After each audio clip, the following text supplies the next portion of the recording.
E no Conversa Aberta de hoje, nós vamos conversar com o ministro Tarcísio Gomes de Freitas. O ministro já passou pelo governo de Dilma Rousseff, foi diretor do DENIT, depois integrou o governo Temer, sendo um dos principais nomes no programa de infraestrutura e investimentos, as PPIs, e hoje integra o governo do presidente Jair Bolsonaro como ministro da Infraestrutura, militar da reserva, formado também pela Academia de Agulhas Negras, engenheiro, formado pelo Instituto Militar do Exército e obteve uma das maiores notas de toda a história do Instituto Militar de Engenharia. E Tarcísio, o ministro Tarcísio, hoje vai conversar conosco. O ministro Tarcísio tem apostado muito na infraestrutura. Disse que, logo no início do governo, ele disse que o Brasil faria uma grande revolução em infraestrutura até 2022. Ministro, e aí veio a pandemia. Essa revolução continua de pé, vai ser entregue? Bom dia, Paulo. Prazer estar aqui. Obrigado pelo convite. Vai ser entregue. E, surpreendentemente, né, ao contrário do que as pessoas possam imaginar, a gente está extremamente otimista com o futuro, mas muito otimista mesmo, porque a gente começa a ver aquilo que a gente projetou, aquilo que estava na prancheta, ganhando corpo. Temos conversado com os investidores estrangeiros que estão interessados nos nossos ativos de infraestrutura e a gente percebeu o seguinte: o interesse não foi embora, pelo contrário, continua muito vivo. Não há problema de liquidez no mundo, há sobra de dinheiro. E os investidores só estão num momento de cautela, procurando a melhor oportunidade, como se posicionar. Então, nós estamos num cenário onde as economias do mundo inteiro estão encolhendo, onde as taxas de juros estão encolhendo ainda mais. Então, a gente vem num movimento descendente de taxa de juros há muito tempo. Vários países do mundo com taxas negativas. E o que a gente oferece, então, é muito atraente. Eu digo que os nossos ativos vão ser muito procurados porque nós temos, basicamente, 4 fatores que vão fazer com que esse programa seja bem sucedido. O primeiro, portfólio. Ninguém entra num país e vai estudar lá regulação, regime tributário, sistema jurídico, para participar de um projeto. Então, nós estamos oferecendo dezenas de projetos e isso é muito interessante para o investidor. Então, ele vai procurar projetos, por exemplo, que tenham sinergia uns com os outros, né? Que, por exemplo, uma rodovia que próxima a outra tem outro projeto que nós estamos oferecendo, onde ele possa montar o mesmo centro de controle operacional e aquilo gere um upside, gere um retorno maior. Nós vamos ter aí projetos são 43 aeroportos, né? E nós vamos ter 2 blocos, 22 aeroportos em bloco já no ano que vem, no primeiro trimestre, depois um bloco que vai ter o aeroporto de Congonhas, Santos Dumont, na 7ª rodada. Nós vamos ter aí ferrovias, nós vamos ter dezenas de terminais portuários, enfim. Nós temos, então, um programa muito robusto. Então, temos portfólio. O segundo fator é que os ativos têm muita qualidade. São ativos que servem setores resilientes da economia, como o agronegócio, como o setor mineral. Então, são ferrovias que atendem o setor mineral, que atende o agro, são rodovias que atendem o agro. Como as rodovias, por exemplo, do Paraná, são 3.800 quilômetros de rodovias que vão ser concedidas para iniciativa privada e são bons ativos que nós já conhecemos o tráfego, que são reedições de contratos que já existem, então a gente já tem todo um histórico e isso diminui o risco de demanda. O terceiro ponto é que a nossa estruturação hoje é muito sofisticada. Então, a gente aprimorou, incorporou lições aprendidas do passado, nós erramos muito no passado e a gente veio incorporando essas lições ao longo do tempo. Os nossos contratos hoje são muito sofisticados em termos de estruturação, nós temos matrizes de risco muito equilibradas, sempre partindo do pressuposto que um contrato de longo prazo é um contrato incompleto, então nós precisamos de bons mecanismos de reequilíbrio econômico-financeiro, bons mecanismos de solução de conflitos, e a gente está optando muito pela solução privada de conflitos por meio da arbitragem, e isso também tem feito a diferença. A gente está gerando, né, poupança dentro do contrato, então mecanismos financeiros para financiar segundo, terceiro ciclo de investimento, bem como também para mitigar risco de câmbio, que é uma inovação. O risco de câmbio nunca foi tratado de frente, né, pelas autoridades financeiras, monetárias, né, do país, e a gente está tratando o risco de câmbio de uma forma muito criativa dentro do contrato, utilizando a outorga variável para amortecer variações de câmbio, protegendo assim o investidor de variações no curto prazo. E, por último, nós temos crédito. Então, a própria atuação do BNDES na pandemia foi uma atuação interessante. A economia e o Banco Central despejaram muita liquidez no sistema financeiro. Os bancos, junto com o BNDES, atuaram em sindicatos. Isso, de certa forma, preserva parte do caixa para o fundo dos projetos de infraestrutura. Então, nós temos os 4 elementos fundamentais para trazer esses investidores para cá. E temos uma carteira que não parou, a gente continua em estruturação. Hoje nós temos 17 projetos aprovados ou em análise no TCU, já publicamos os 2 primeiros editais, que nós vamos fazer leilão agora em agosto, né, que são terminais de celulose no Porto de Santos, o STS 14 e o 14A. Temos no TCU projetos importantes, né, de rodovias, como 153, Goiás-Tocantins, 163 Pará. Temos a Ferrovia de Integração Oeste-Leste, as prorrogações das ferrovias da Vale, a Estrada de Ferro Vitória-Minas e a Estrada de Ferro dos Carajás, 9 terminais portuários, e vamos despejar uma quantidade muito grande de projetos nos próximos meses. Então, hoje nós temos lá uma carteira de mais ou menos 30 bilhões de reais já no TCU. Em julho, início de agosto, a gente deve atingir os 75 bilhões, e quando a gente fechar a estruturação das rodovias do Paraná, a gente passa aí dos 150. Então, realmente, é uma quantidade muito grande de investimento para a infraestrutura e isso vai ter uma repercussão na transformação da logística no Brasil. Ministro, o senhor aponta esses 3 pilares que, no fundo, é para dar segurança jurídica a este investidor. O investidor não vai vir para cá sem segurança jurídica. E, por isso, todo esse diálogo também com o Tribunal de Contas. Agora, 2 questões. Primeiro, o mundo todo está querendo recursos para sair da crise pós-pandemia. Por que esses investidores, ao invés de investirem lá na Europa, na Ásia, que também está precisando desses recursos, vão vir para o Brasil? E segundo ponto, eu pergunto, e a questão da Amazônia? Os investidores têm pressionado muito o governo brasileiro em relação à Amazônia, que tem afastado o investidor do Brasil. Essas questões, como é que o senhor está vendo? Tem como superá-las? Sem dúvida, eu acho que são excelentes perguntas, né? Isso está realmente na cabeça dos investidores, do mercado, de maneira geral. Primeira coisa, por que vir para o Brasil? Por que eles virão para o Brasil? Porque o Brasil realmente é um país de oportunidades.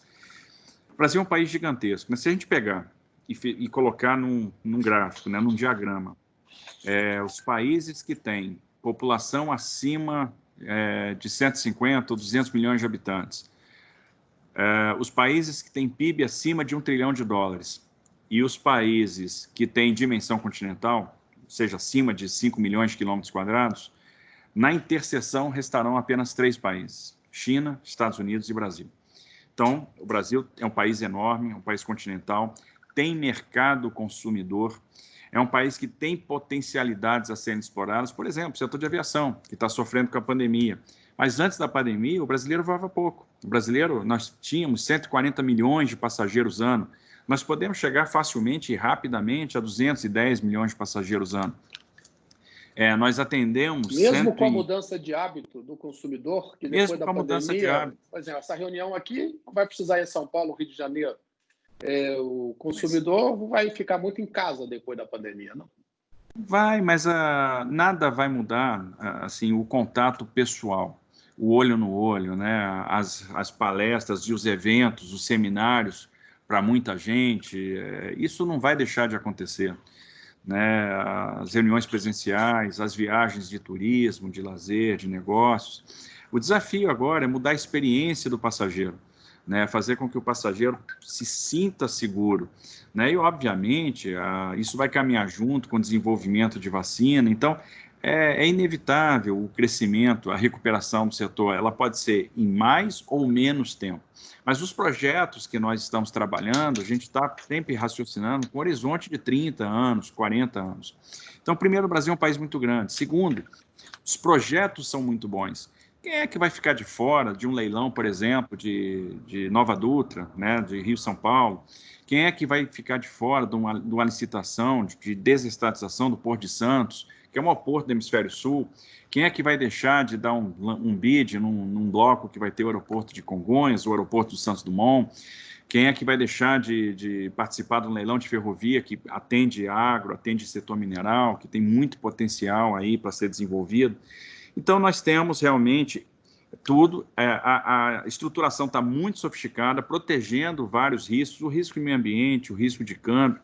Os projetos hoje já nascem com certificação ambiental, porque a gente está de olho no mercado verde, né? A gente está incorporando os conceitos do Green Finance para a nossa estruturação. A gente sabe que no futuro os fluxos financeiros vão estar atrelados aos padrões ambientais, então os projetos hoje já são modelados com essa perspectiva, e para isso nós fizemos parcerias com entidades internacionais respeitadas, né, que trabalham principalmente na questão da mudança climática, como o Climate Bond Initiative, como também a GIS, que é a agência alemã. Então a gente traz essa noção, né, para os projetos.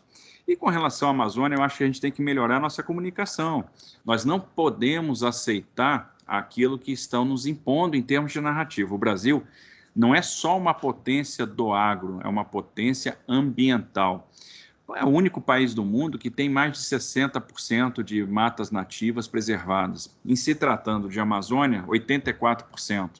Nós temos a segunda maior reserva florestal do planeta, né? Produzimos tudo que nós produzimos usando 26%, 27% do nosso território apenas, né? Temos 42% da nossa matriz energética renovável, contra 14% da Alemanha. Se a gente, por exemplo, visitar a Amazônia, para quem tem a possibilidade, eu gosto muito desse tema, porque fui oficial do Exército e servi 6 anos lá, você pega um avião, por exemplo, em Manaus, voa até São Gabriel da Cachoeira, são 3 horas voando sem ver uma clareira, sem ver nada desmatado, só vendo selva. Nós temos projetos econômicos lá, projetos de exploração econômica, perfeitamente harmonizados com a questão da sustentabilidade, como é a Estrada de Ferro dos Carajás, que serpenteia, né, a Floresta Nacional dos Carajás, que é uma área muito preservada no estado do Pará, a mais preservada do estado do Pará. Então, a gente percebe como a atividade mineral coexiste com a preservação da floresta amazônica. Se a gente for na bacia petrolífera de Urucu, lá no município de Coari, a 660 quilômetros de Manaus, a gente vai ver poucas clareiras, onde estão os poços de petróleo e gás natural, o transporte todo dutoviário, uma unidade de produção de gás natural, circundada de floresta por todos os lados, a ligação com Manaus por duto, e em Manaus essa exploração do gás possibilitou a conversão das térmicas que queimavam óleo diesel, e hoje elas estão funcionando com gás natural. Então, são exemplos de projetos sustentáveis. A gente tem muito o que ensinar para o mundo, porque a gente soube manter ao longo do tempo a nossa biodiversidade. Então, nós somos uma potência ambiental. E, além disso, é fácil conciliar os projetos de infraestrutura com a preservação do meio ambiente, no que se trata a descarbonização da matriz de transportes, ao plantio compensatório, a recuperação de áreas de jazida, de empréstimo, compensação para comunidades vulneráveis, enfim, o cardápio nós temos, nós sabemos fazer.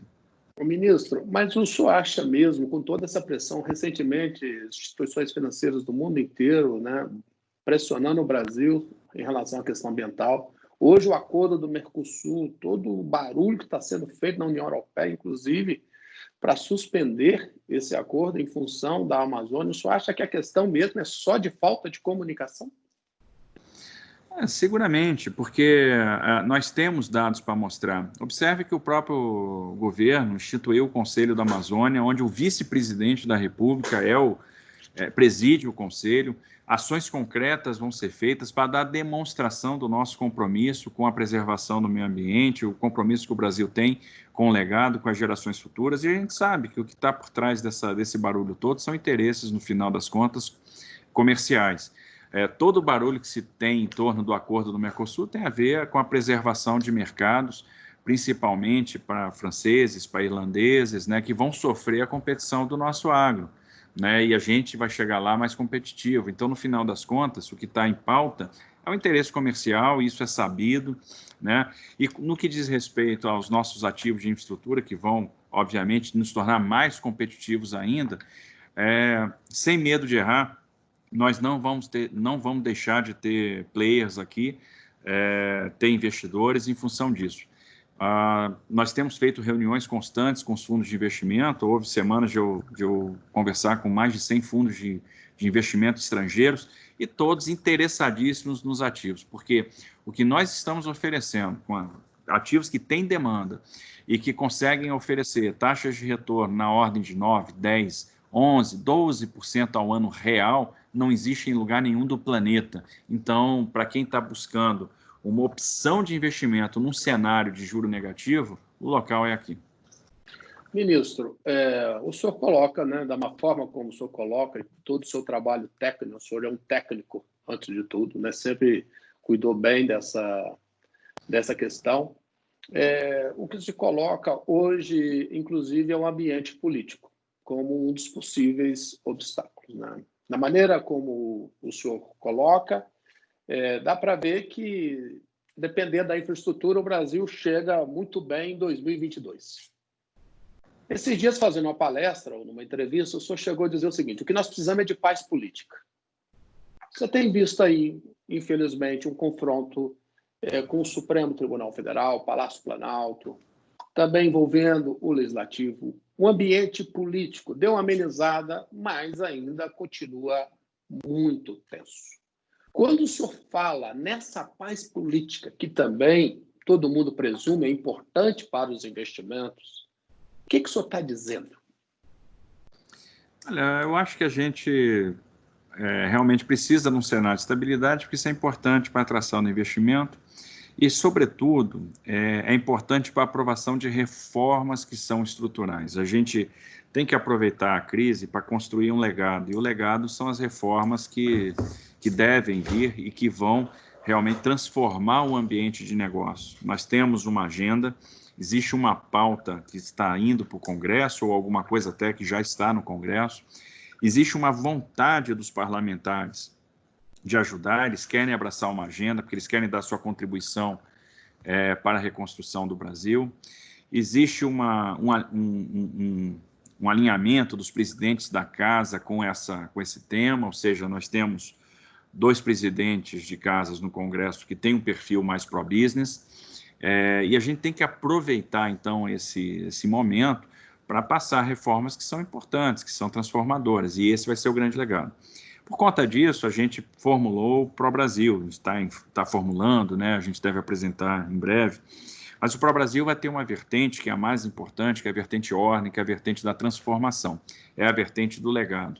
E ali nós vamos ter a pauta da regulação, o que a gente precisa mudar no âmbito regulatório para tornar a vida do investidor mais fácil, né? Para tirar amarras, coisas simples às vezes, mas que geram custo e tiram nossa competitividade ou asfixiam determinados setores, como está sendo hoje o setor da aviação agrícola, da aviação experimental, né, da própria aviação executiva, alguma questão que envolve o trabalho nos portos, transporte terrestre, taxas de fiscalização, mas existe uma agenda realmente legislativa e que envolve lá, por exemplo, a aprovação do projeto de lei que trata do swap cambial, que é uma modernização do sistema de câmbio, que vai tornar as operações de swap mais baratas, vai acabar com o efeito come-cota.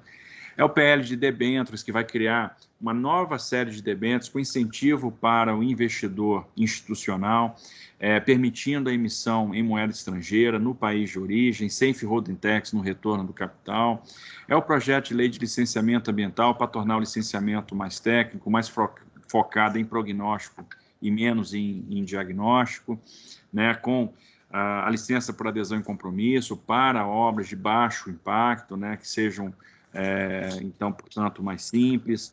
É o projeto do Free Flow para a gente avançar um pouco mais na questão das concessões de rodovia e aí trazer uma equidade tarifária, aumentando a arrecadação, mas diminuindo a tarifa. O marco do saneamento acabou de ser aprovado, isso tem o poder de trazer uma revolução só em projetos agora estruturados pelo BNDES, ou em vias de concluir a estruturação. A gente tem mais de 50 bilhões de reais e a gente aguardava esse marco para começar a fazer leilões. O primeiro leilão já deve acontecer em setembro, vai ser da concessão do sistema de água e esgoto lá de Alagoas. Temos a discussão para fazer entre mudança do regime de partilha com o regime de concessão. Isso permite, por exemplo, reeditar aqueles leilões dos campos de Sepe e Atapu, que foram licitados ano passado na sessão onerosa. O marco do gás, para trazer o sistema de autorização para o gás, isso pode proporcionar uma série de investimentos nesse setor, e isso é fundamental para a industrialização, né? Ter energia barata. Tem o projeto de autorização para ferrovias, para a gente ter o investidor tomando risco de engenharia e fazendo ferrovia privada, enfim. Tem uma agenda de transformações de ambiente de negócio, né? O próprio PL de autorização, PL de cabotagem. Que depende da boa vontade do Congresso. Depende da boa vontade do Congresso. Eu acho que há hoje uma construção de aliança, né? Tem cada vez mais a gente consegue perceber que o governo está formando uma base, o governo tem começado a ter êxitos ali em votações do seu interesse no Congresso. Percebo que também, depois de um ápice, a tensão com o judiciário vem diminuindo. Acho que todo mundo está consciente que precisa fazer o seu dever de casa e tenho certeza que nós vamos virar a página e começar a reconstruir o país e caminhar a passos firmes no sentido da recuperação econômica, da geração de emprego, que é o que todo mundo quer, é o que interessa para nós. Ministro, o agronegócio tem, entre aspas, né, salvado o Brasil nesse momento, né, com safras recordes, índice de produtividade elevadíssimo e, ao mesmo tempo que se observa alguns gargalos na infraestrutura que,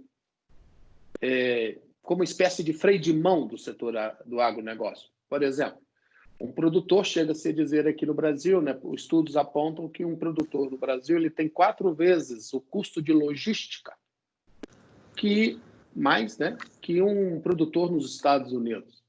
Estradas mal conservadas, até o transporte, até os centros consumidores, há uma perda de safra, há um desperdício enorme. Em 2022, quando se entregar aí essa revolução na infraestrutura, isso será problema do passado? Na verdade, já está virando problema do passado, né? Observem que a experiência do produtor esse ano já é bastante diferente da experiência de anos anteriores. Nós não vimos esse ano, na safra deste ano, aquilo que a gente se acostumou a ver há vários anos, que eram filas de caminhões parados em atoleiros na BR-163, ou filas de caminhões na chegada do Porto de Santos, enfim, isso não aconteceu. E a percepção do produtor é que realmente houve um ganho. E esse ganho é nítido, a gente consegue perceber o resultado da política pública muito rapidamente. Então, observe que nós prometemos, né, o presidente Bolsonaro assumiu o compromisso de terminar a BR-163, Pará, que era um símbolo da ineficiência. E muita gente questionava, bom, vocês vão conseguir terminar? Há 47 anos essa rodovia está em obra e todo governo, entra governo, sai governo, todo mundo promete concluir e nunca ninguém conseguiu. E a gente disse, olha, nós vamos terminar. E nós terminamos. Concluímos a pavimentação no final do ano passado, no início desse ano o presidente foi lá e fez uma inauguração, né, marcou ali simbolicamente a conclusão da pavimentação até Miritituba, onde estão os portos. E o fato é que o frete baixou 26%, porque um caminhão que fazia 2 viagens por mês, no máximo 3 viagens por mês, ele gastava 10 dias para ir do centro de gravidade ali, Sinop, Sorriso, e chegar até Miritituba, ele passou a fazer 6, 7 viagens por mês.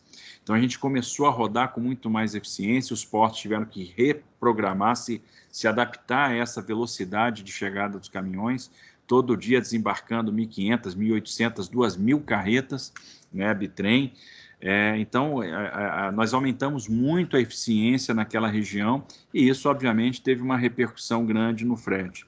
Assinamos agora o contrato de prorrogação da concessão da Malha Paulista. Então, a gente está promovendo nessa prorrogação o termo aditivo, que no final das contas representa um novo contrato. Uma mudança regulatória muito profunda, onde a gente está privilegiando o direito de passagem, um contrato muito moderno, onde a gente mede a saturação da via, então a partir do momento que a gente atinge a saturação, dispara um gatilho, e aí é feito o investimento para a gente sempre ter uma capacidade destinada para terceiro operar. Removemos as barreiras de entrada, tanto em termos de formação de maquinista, transferência de eletrônica embarcada, condição de manutenção de máquina.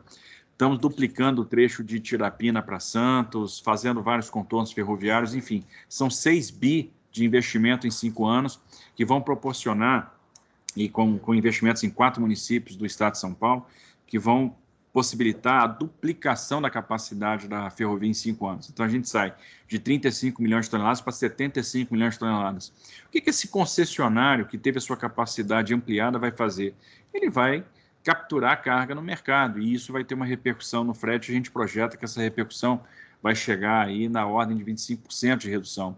Nós estamos promovendo agora a construção da FIOL e vamos conjugar isso com a Ferrovia de Integração do Centro-Oeste. Então, nós vamos ter uma grande artéria ferroviária ligando Água Boa, no Mato Grosso, até Ilhéus, na Bahia, né, e que se encontra com a Norte-Sul, que a partir do ano que vem vai estar operacional. Então, foi o primeiro leilão ferroviário que nós fizemos no governo Bolsonaro, que vai estar operacional ano que vem, desde Itaqui até Santos. Então, um grande eixo ferroviário Norte-Sul.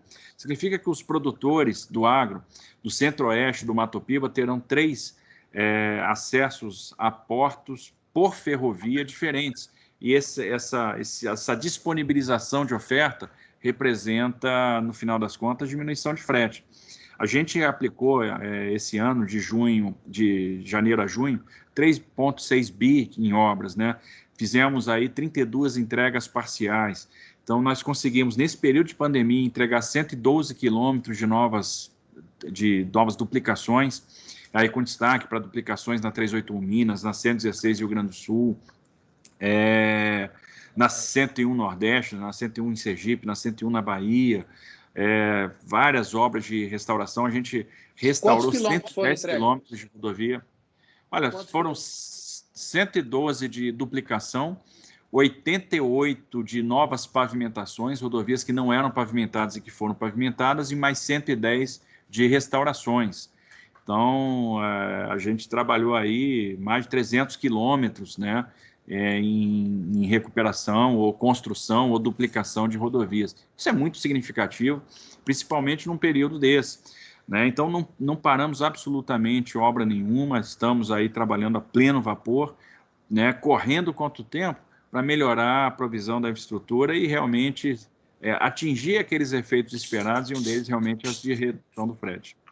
Ministro, quando eu disse que eu teria uma conversa com o senhor, conversa aberta, né, que eu tenho com várias personalidades, chegaram várias perguntas para mim dizendo o seguinte: pergunte ao ministro qual o segredo para ele ter participado do governo de Dilma Rousseff, num cargo estratégico como diretor do DENIT, ter participado do governo de Michel Temer também, numa função muito estratégica, e hoje está no governo Bolsonaro numa função muito estratégica.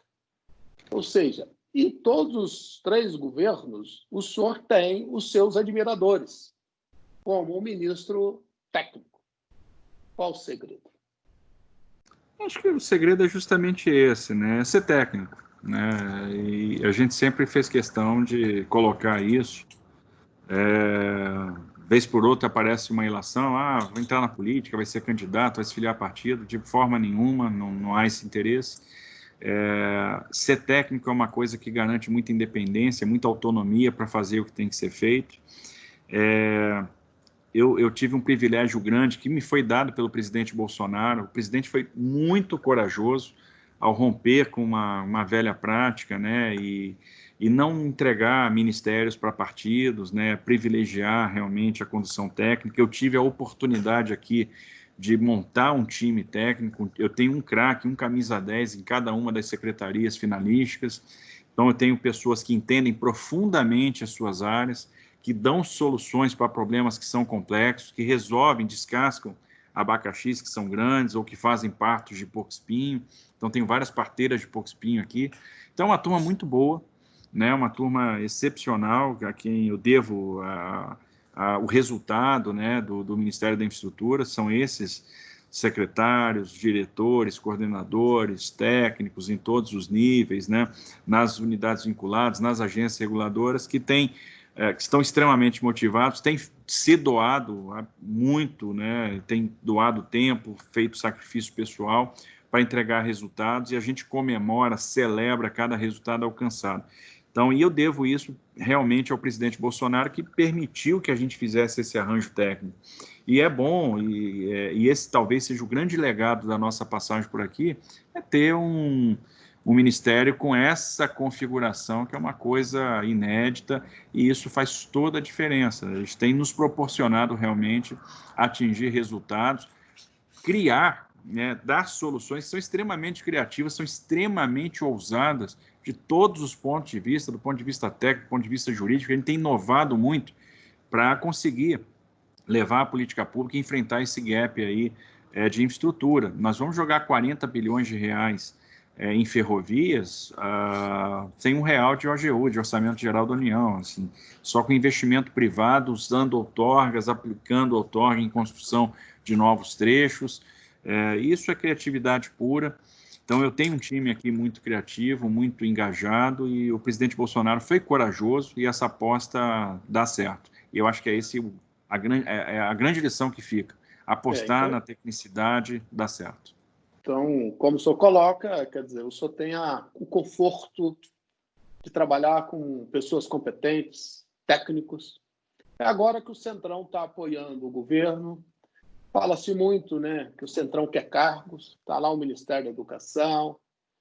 E o senhor não teme que isso chegue no seu ministério também, que essa, entre aspas, essa cobiça por cargos em pontos estratégicos? No passado, o DENIT era o alvo. O senhor já esteve lá no DENIT, o senhor sabe disso.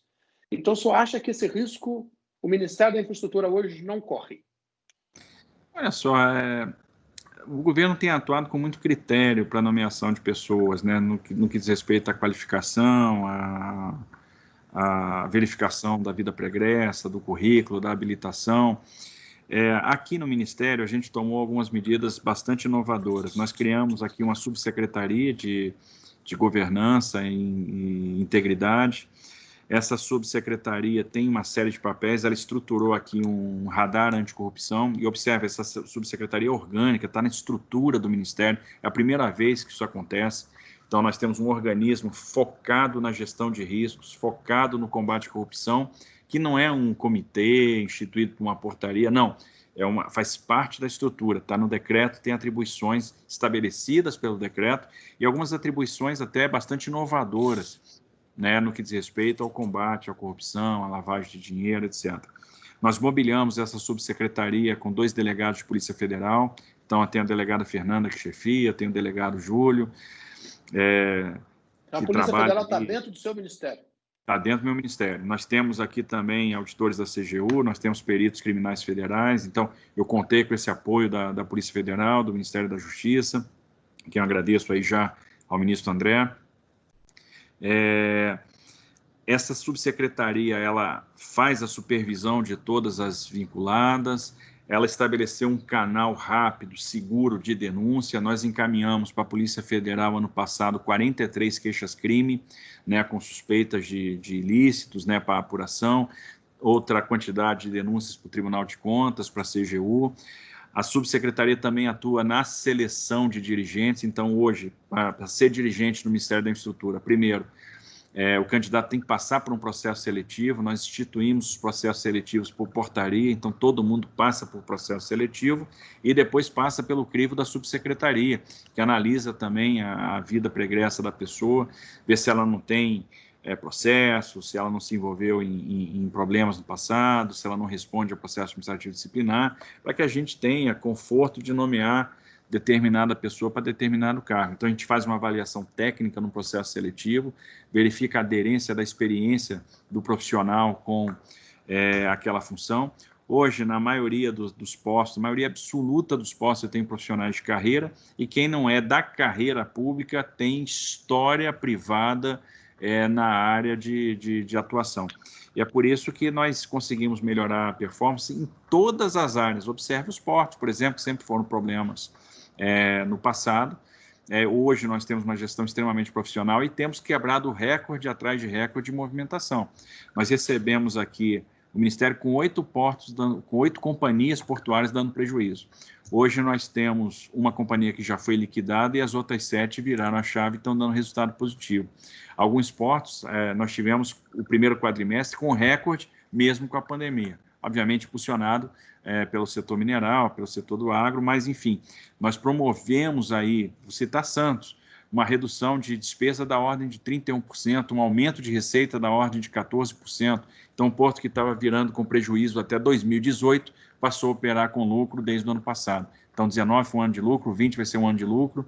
Então, é o que a gestão profissional proporciona nesse setor da infraestrutura.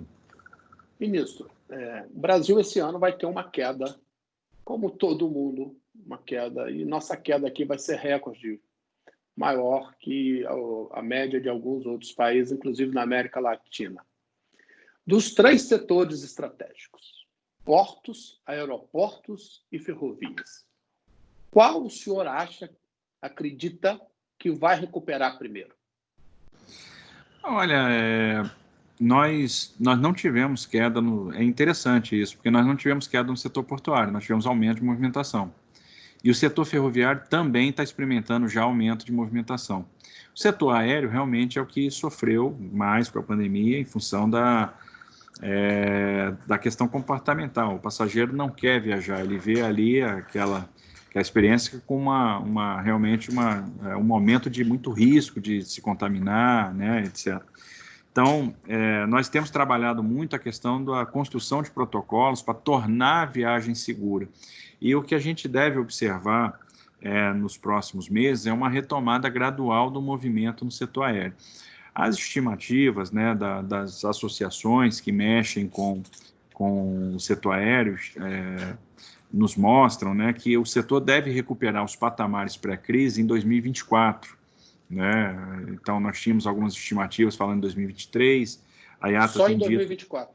Tem falado que a recuperação no movimento pré-crise somente em 2024. Eu confesso que eu não acredito nisso. Eu acho que a gente vai ter uma recuperação mais rápida. Essa aposta que nós temos feito aqui, acho que a gente vai conseguir, e a gente tem observado isso já pela quantidade de pacotes que já estão sendo comprados, que estão sendo adquiridos para o final do ano. Então, a gente já está vendo um crescimento bastante grande de pacotes para o final do ano, né, para as férias de final do ano. Então, eu acredito que a recuperação do setor aéreo vai ser mais rápida do que está sendo estimada aí no mercado. Então, alguns países que já abriram tiveram recuperação da ordem de 40%, de 50%. Eu acredito que essa recuperação vai caminhar bem e, obviamente, existem fatores que nós não controlamos, né? Vamos supor, e torcemos para que mais na frente um pouco uma pesquisa de vacina que seja bem sucedida, aí essa velocidade realmente aumenta bastante. Então, o que está se pensando em 2024 vai ser antecipado muito, né? Então, vai depender também de fatores com as quais nós não temos controle. Mas eu acredito realmente numa recuperação antes disso. Eu acho que em 2022 a gente já deve ter recuperado muito do que a gente perdeu no mercado e, de fato, é o setor mais afetado. No setor de ferrovia e portos, nós não tivemos nenhum tipo de prejuízo. Né? Pelo contrário, nós estamos tendo aumento de movimentação.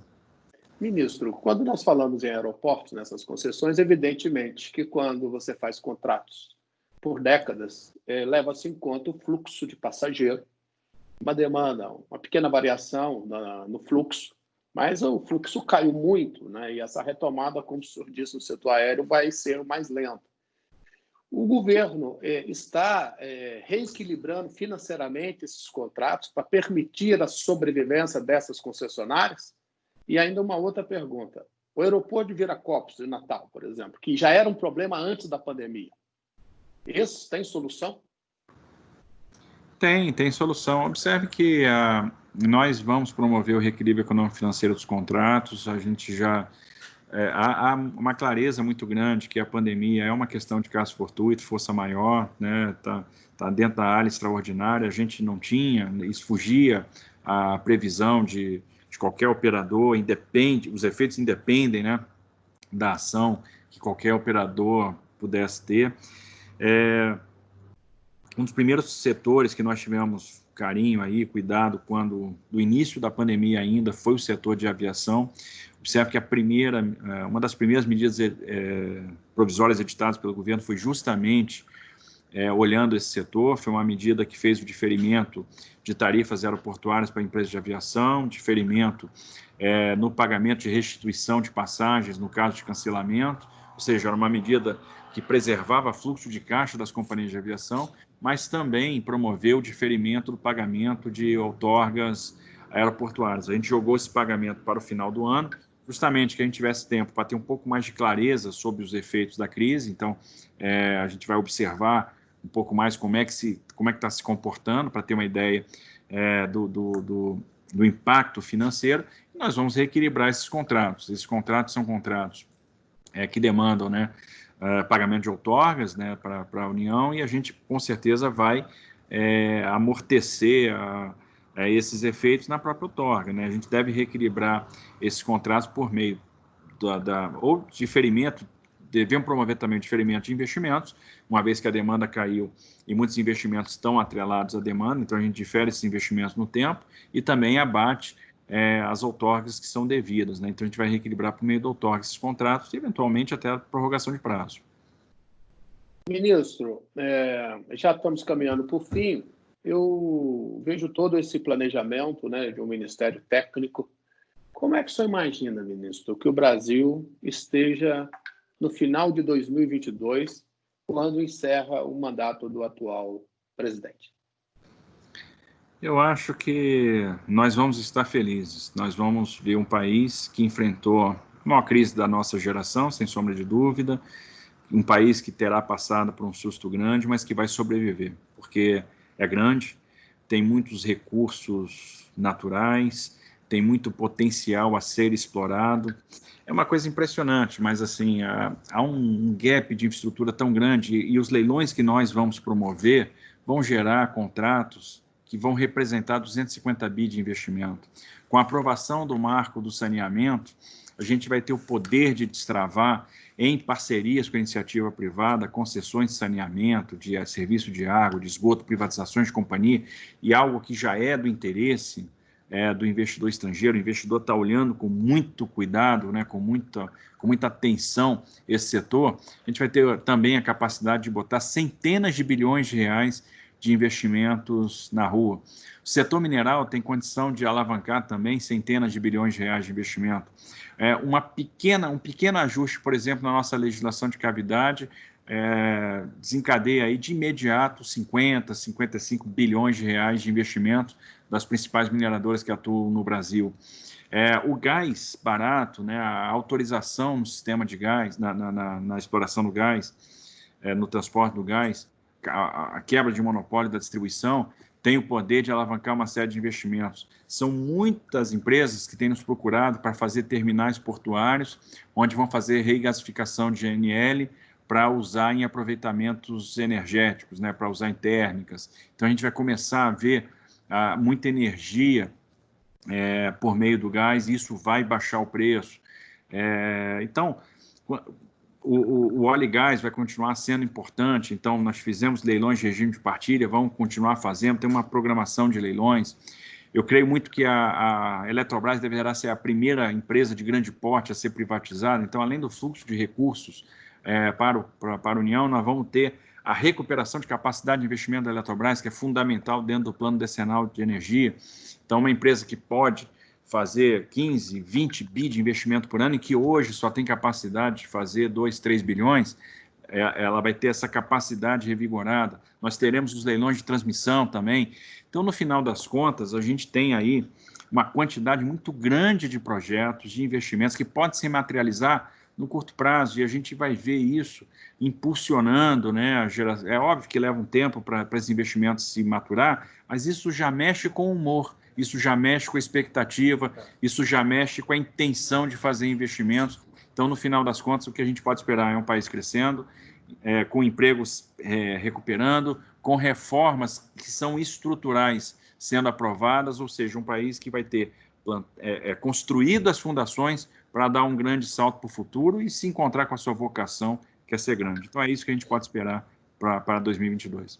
E só para complementar, ministro, há algum estudo dizendo o impacto na geração de empregos? Quantos empregos seriam gerados se isso tudo, em 2022, tivesse saído do papel e tivesse sido executado? Eu vou falar aqui pelo Ministério da Infraestrutura. Só com o que a gente planejou aqui, só no Ministério da Infraestrutura, a gente consegue chegar numa geração de empregos de 1 milhão, 1 milhão e meio de postos. Amortecendo aí ajudando a amortecer toda essa crise. Sem sombra de... Ministro, eu quero agradecer imensamente o seu tempo, a sua disponibilidade de conversar, de estar conosco no Conversa Aberta, onde eu converso com grandes personalidades sobre o momento que estamos vivendo, né? Tentando, para que o nosso seguidor tenha lá parâmetros para avaliar que momentos nós estamos vivendo, né? Quais soluções estão sendo oferecidas. E eu acho que aqui, hoje, com essa conversa, ele tem não só muita informação, mas também muita análise do que o senhor espera à frente de um dos principais ministérios deste governo e com uma aprovação, uma aceitação na sociedade, o que a gente pode esperar para o final de 2022. Quero agradecer imensamente mesmo essa sua participação aqui no nosso canal. Muito obrigado. Se eu quiser fazer algumas considerações ou quiser falar de alguma questão que o senhor não tenha falado, só fique absolutamente à vontade, ministro. Eu só quero agradecer, Paula, a oportunidade. Obrigado pelo convite, né? Foi uma honra grande estar aqui. Eu acho que num debate muito bacana. Exploramos questões aí que são muito importantes para a infraestrutura e eu acho que despertam realmente a curiosidade. Então, agradeço a oportunidade aí que você me deu e dizer que a gente está aqui à disposição, está de portas abertas e extremamente otimistas com o nosso futuro.